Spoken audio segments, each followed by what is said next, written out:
Hey everyone, welcome back to my channel. Today's look is part of my 100 Days of Makeup Challenge, which is on Instagram, and this is inspired by ice. Can't touch this. Can't touch this.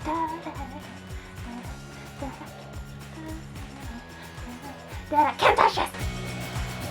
Alright everyone, welcome back. Today I'm starting off with my primer and foundation already done because I was already wearing them, but you can check out pretty much any one of my other videos to find out how to do that. Next I'm going to be using my Lise Watier concealer wheel and the color Lavender and putting a slightly translucent layer over my entire face. We want to look cold and like we're in harsh weather conditions, but not completely pale. Don't forget to also go over your eyelids, brow bones, your ears, and down your neck.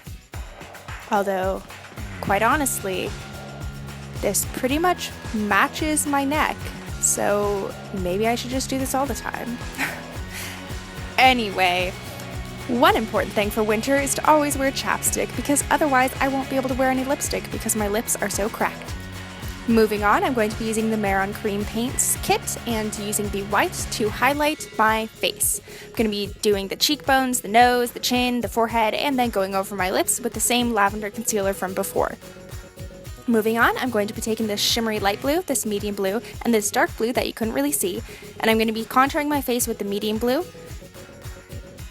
First using it like I would bronzer, then using the light shimmery blue and put that where I would usually put blush, and then quickly hollowing out my cheekbones with a little bit of black, and same thing in the temples. Then the area where I wanted to put the snowflakes wasn't quite bright enough for me, so I'm going over with the lavender concealer again and thickening up the layering there. After that, I'm going to be taking this cream blue eyeshadow that's very metallic and this Mehron paintbrush, and I'm going to be using that to paint my lips. This will provide a nice base for the eyeshadows, so make sure to make this nice and crisp because you can't really crisp up the eyeshadows. So this is the step where you want to make it look really nice.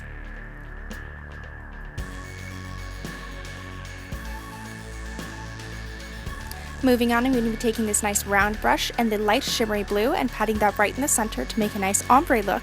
And then I'm going to be putting white in the very center of my lips. Then deepening up the corners with some black and medium blue that also looks ever so slightly frostbitten.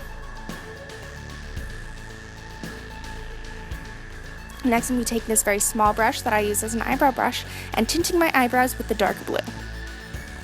And this look is off of this image that I found on the internet. I created stencils off of this. This is in no way my look. This is just something that I wanted to practice because I thought it'd be cool.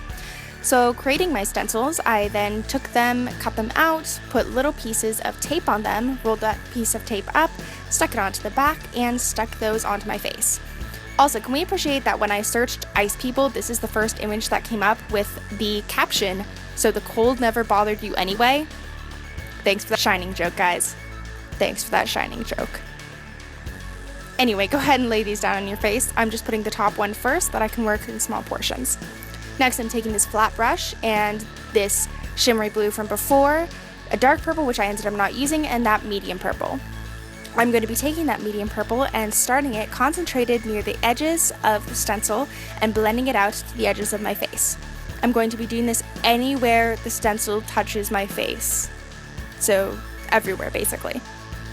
Take your time in blending this out and making it look nice because this is what will make it look better later. Then I'm going to be taking that nice medium blue and darkening up any areas that I want more definition in, or I just want them to look cooler.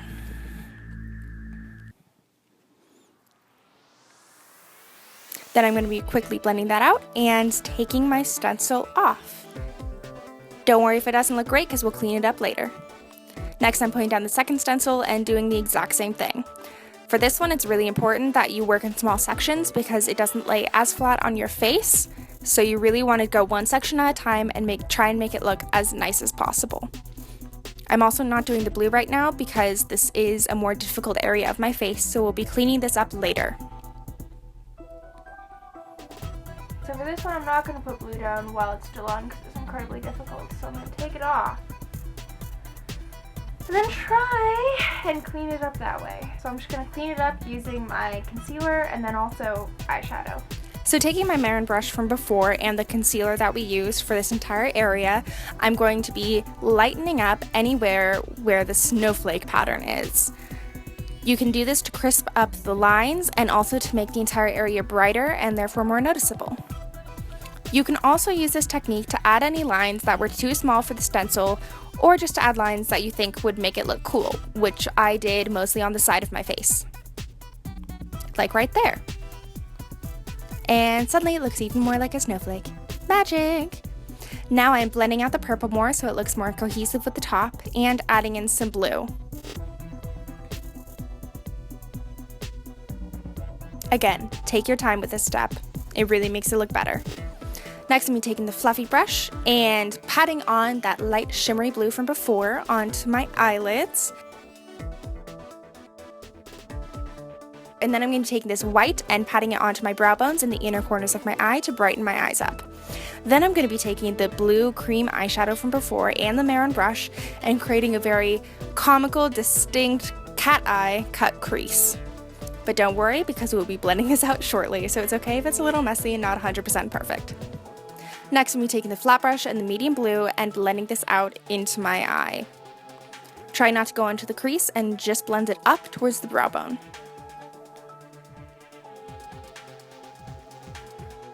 Next, I'm going to be taking the same blue from before and the Mehron brush and crisping up any areas that I want to be more defined or just darker blue. This step doesn't seem hugely important, but it really brings the whole look together and makes it look a lot nicer. Alright, the very last thing that I'm going to do is actually sort of paint my eyelashes with this color. If you have a blue mascara, I would highly recommend that, but I don't. So I'm going to do this. Also, make sure with mascara or with just eyeshadow or paint or whatever you're using, make sure to coat the tops of your lashes as well as the bottom so that way when you look down, you still see the color that you want to see instead of black or brown or whatever your eyelashes normally are. And that applies to normal mascara as well. Alright guys, that's it. This is the look for today. I hope you guys enjoyed it so much. I do want to point out that I was using a reference photo for this kind of thing. I made stencils based off of that. This is not my original idea. If anyone knows who the original artist was, please let me know in the comments below. This is just the kind of thing that I wanted to do because, one, I'm participating in the 100 Days of Makeup Challenge, which if you don't know about, then please go follow my Instagram at ElizaDragon so you can follow me there for more things like this. But I just did this because part of the reason why I'm doing the 100 Days of Makeup Challenge is because I want to challenge myself to learn more by doing makeup every day, and I think that doing something like this will really help me learn, and I want to let you guys into the process as well because I think this can be a learning experience for you too. So this is no means me trying to claim this look as my own. I think it's amazing. This is something that I would totally love to do. I would love to get better so that I can do this kind of thing freehand, but I'm not there yet, and that's okay. So please, I hope you enjoyed this learning process with me. Please stay tuned for more videos. I will be coming up with more shortly. Also, don't forget to follow me on Instagram and Twitter at ElizaDragon. Please hit subscribe, and if you like this video, then give it a thumbs up. Bye guys, I'll see you guys next time.